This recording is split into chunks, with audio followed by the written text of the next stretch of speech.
In this video, we will show you how to replace your Bank 1 Sensor 2 Downstream O2 sensor on this Nissan Maxima with a 3.5-liter engine. The electrical connector for this will be accessed through the passenger side wheel well. Let's get into it.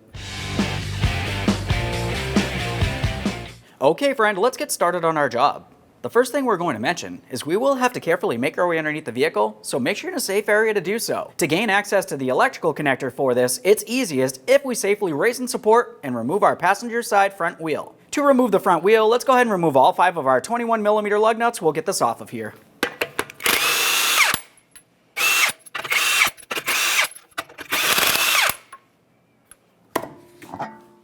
Now we're going to look right up in this area. You can see our power steering pump. This gray wire right here is for our Downstream O2 sensor. We're going to dislodge it from its 2 mounting points we can see down in this area. There's one down low on this small bracket. For this one, we just want to go ahead and take hold of that wire. We're going to push it forward to dislodge it.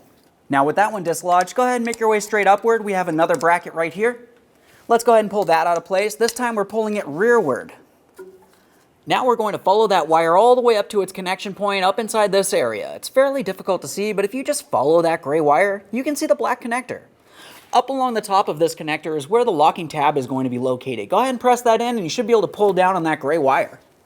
Okay, now once you have that disconnected, just a quick inspection for corrosion along that electrical connector. This one looks good. Now we should be able to just go ahead and take hold of that cable. We'll start pulling it down and out of here. There's that end. That looks good as well. Now we're just going to continue following this wire over towards the center of the vehicle. It should be attached to the exhaust. Now at this point, we're clear to start removing the O2 sensor from the exhaust pipe. For this, you want to make sure you're using an O2 sensor socket. Your O2 sensor socket will have a small slot for the wiring to make its way through. I'll just try to get my long ratchet with my short extension on there. There we are. We got some movement. We can remove our tool and remove the O2 sensor from this area.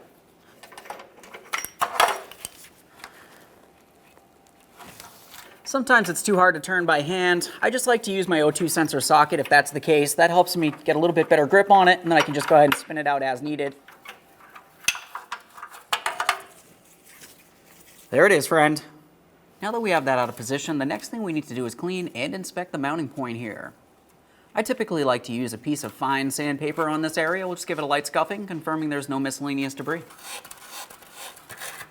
There we are. Just a close inspection.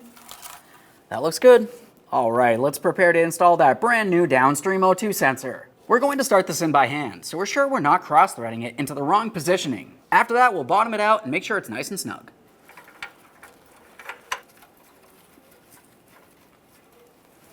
Just make sure we're not causing any damage to our wiring harness by twisting it too many times here. It's a good idea to just pause and confirm that real quick as we continue on.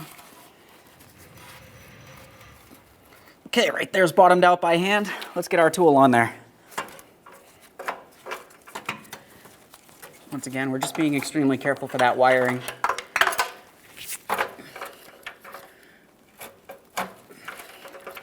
Obviously, there's minimal room in here. You may have to keep reattaching your tool and readjusting as necessary. Okay, right there's bottomed out. Let's just try to take this a little bit further, making sure it's completely tightened. Oh yeah. That's good. We want to make sure this is nice and tight so we do not have an exhaust leak, which will create a check engine light. This should be good. Let's continue running that wiring harness over towards the passenger side now. Now let's start bringing the wiring harness over towards the passenger side. As we do so, we want to make sure we're attaching it to each one of its mounting brackets. We have one here, and there's another one that I can just barely reach right there. The first one is located just above that O2 sensor, right here. I'm just feeding this over there. We don't need very much slack down here at the O2 sensor, so we'll just go ahead and get that in position. Press that right in there. Double check, make sure it's secured. We do not want this falling down and hitting up against our axle. That feels good. Let's move along. Now it's time for our next mounting point. Still reaching through the same area here. We'll just slide it right into its mounting bracket. Should be able to slide it in there. Once again, we're just making sure that we're properly secured as we make our way along. I can see my next mounting point right next to that power steering pump. Let's go ahead and slide that right up in there. Now, continuing on with the wiring harness, we're going to go all the way up to our electrical connector, all the way up there.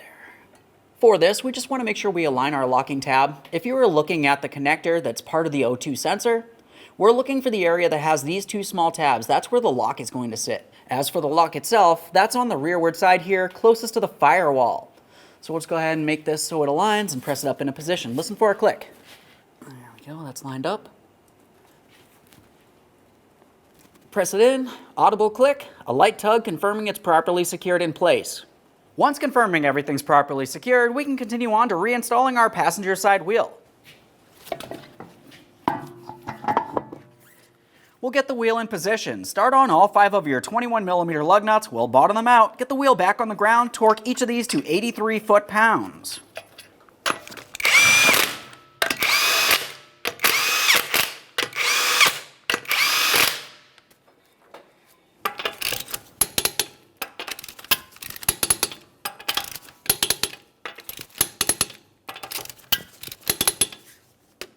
Torqued. Okay friend, we finished the installation of our Bank 1 Sensor 2 Downstream O2 sensor. At this point, make your way into the passenger compartment. Start up your vehicle, let it run for a short while. Make sure you have no exhaust leak, no running condition, and no check engine light. And then take your vehicle for a road test.